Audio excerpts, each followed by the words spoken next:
Hey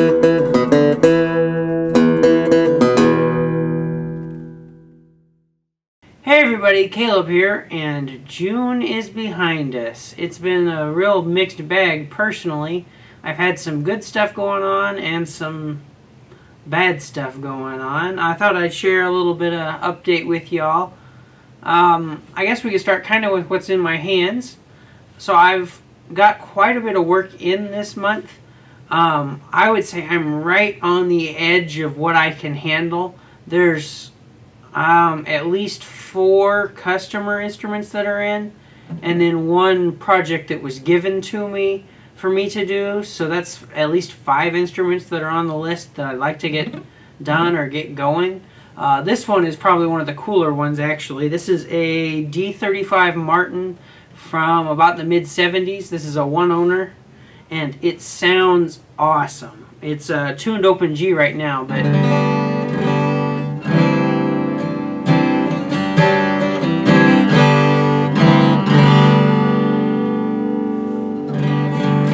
it sounds great. The problem with this is the playability. The action is crazy high.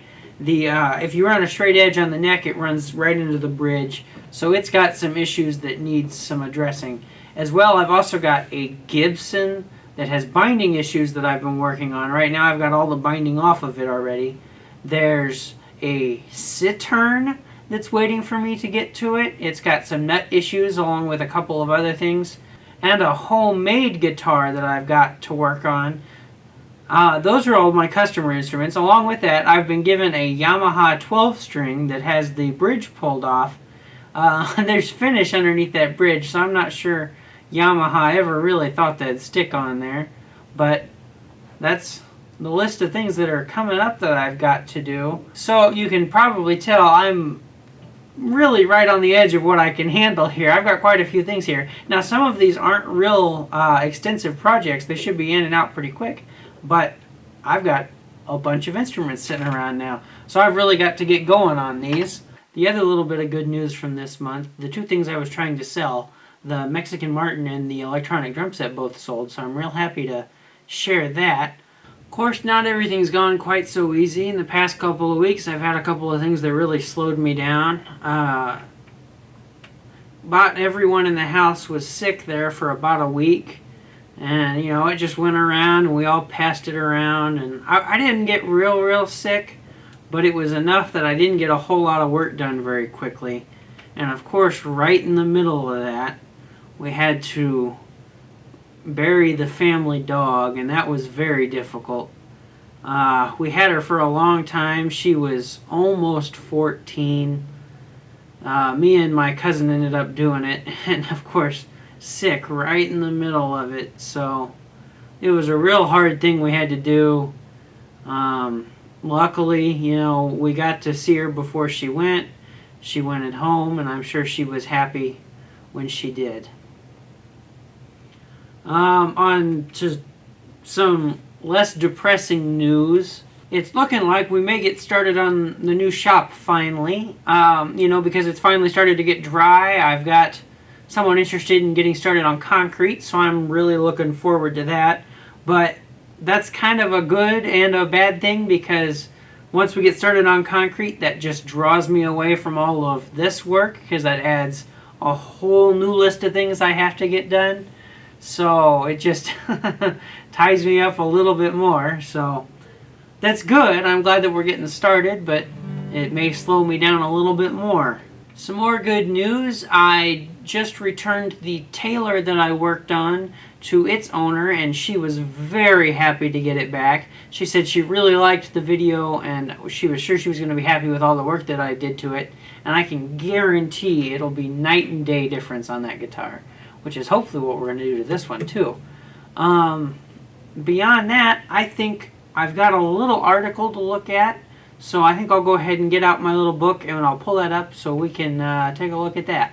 So last month I tried a little excerpt from one of these Guild of American Luthiers data sheets, and I think everybody liked it. I got lots of good comments about it, so I thought I'd try it again this month. I thought of this one again while I was looking at comments on one of the Rosa Stringworks videos that I was in more recently. The topic of this datasheet is bridge plate repair, and of course this will be available on my website, the whole sheet. So there's a link in the description if you want to see the whole thing. We're going to focus on a couple of excerpts from it. I'm going to go ahead and start reading it. It starts with, the tops of many older flat-top steel string guitars, including the newer laminated ones, will bulge up at the bridge over a number of years due to high tension of steel strings. This causes high action as a factor in the bridge separating from the top periodically. A little arch in the top is not bad, but when a so-called flat top begins to rival arch tops for curvature, it's time for repair. Sometimes the bulge in the top is due to loose braces, which should be thoroughly checked. If the braces are all glued firmly in place, the top may need a new bridge plate. So there's a good description on when a guitar really needs bridge plate work. You know, a lot of the time people go straight to the neck reset issue. They go, oh, well, those are supposed to have some curvature in them. And you're right, they are, but it's not usually supposed to be as much as what we see very often on these. So this goes on to talk about how to remove a bridge plate. I'm not really going to focus on that a whole lot. What I want to really look at is when we're putting the new bridge plate in. So this says, to ensure that the top remains flat while gluing the bridge plate in place, clamp a 1x2 with a slightly convex edge lengthwise across the top just behind the bridge. You'll find that very little tension is required on the clamps to flatten the top once the bridge plate is removed, but keep the clamps near the edges of the guitar as this is its strongest point. So the reason I'm pointing this out is in the particular video I was watching, I replaced the bridge plate in a Gibson guitar, and when I did, I clamped a flat board across the top of the instrument, and there was at least one comment, and I've seen this comment many times, about how the tops are not supposed to be flat. Why are you clamping them flat when you're putting that on there? And I was thinking about that, and the funny thing is, in this particular article suggests a convex board, which would be beyond flat, is what they're suggesting. They're suggesting putting a curvature in it to push it even maybe a little beyond flat. Of course, you're not really going to get it beyond flat, but what I was doing was mild compared to the suggestion in this data sheet. So I thought that was a little funny, and here's a little bit of backup on the process of clamping the top flat while you're gluing that bridge plate in. And, we know for sure you're never going to get it perfectly flat once it's not flat. It won't want to go back to being flat once it's worked itself into a curve. What you're really doing is trying to suggest a flatter shape. So, once again, the whole datasheet is available on my website if you want to go read the whole thing. I just thought I'd bring that little tidbit up. I've seen that comment many times about, oh, you shouldn't be clamping that top flat, but really,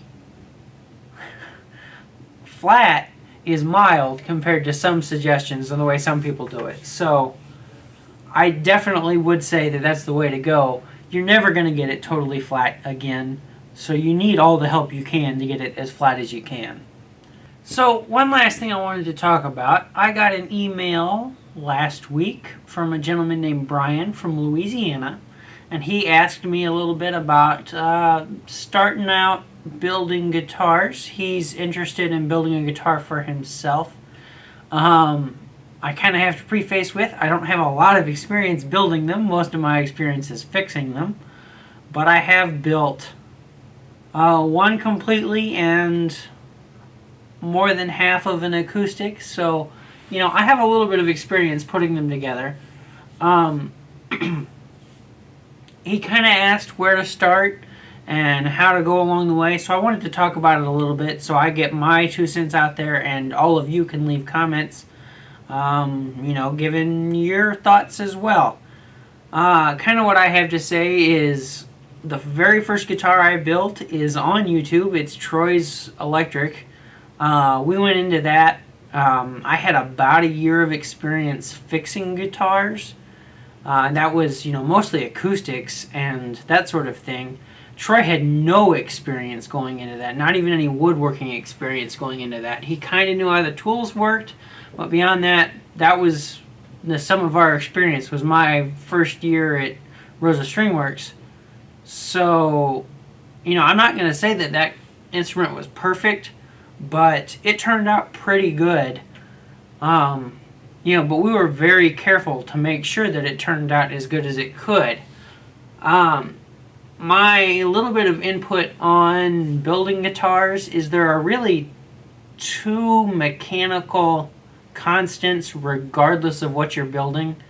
Brian asked about electrics versus acoustics, and really the two mechanical constants regardless of what it is, whether it's a flat top acoustic, an arch top acoustic, an electric, a mandolin, a banjo, a ukulele, the two mechanical constants I constantly think of are scale length and neck angle. If you get those two things right, you're going to have an instrument that plays. Everything else in between is dependent on what you're doing, but the two things that are probably the most important are scale length and neck angle. The scale length makes sure that it intonates properly. All of the notes are intonated properly, and they all line up right where they should be. All the frets are where they need to be, and the saddle is the proper length from the nut. The neck angle is the second thing that, is kind of a mechanical constant. It's part of building it, and it needs to be correct. There's not really a lot of play in where the neck angle can be, just like the scale length. It needs to be right so that the strings are the right height off of your frets or off of your fingerboard. That's my little bit of advice. So basically, those are the two things I would worry about the most: scale length and neck angle. If you can get those things right, you can pretty much make up the rest. I'm sure there's 100,000 other things that there are to think about, but really, those are the two biggest ones. I hope that is some insight to anyone out there who's also looking to get started. I'm sure there'll be plenty of helpful comments in the comment section. There's always lots of suggestions, so I'm very thankful for that. And, it's usually very helpful to take a look down there. So that pretty much sums up everything I wanted to talk about. We've got a good catch up on everything I've got coming up. I've got a lot of work to do, so I need to get back to it. Hope you enjoyed this little month-end update. Thanks for watching, and I will see you later.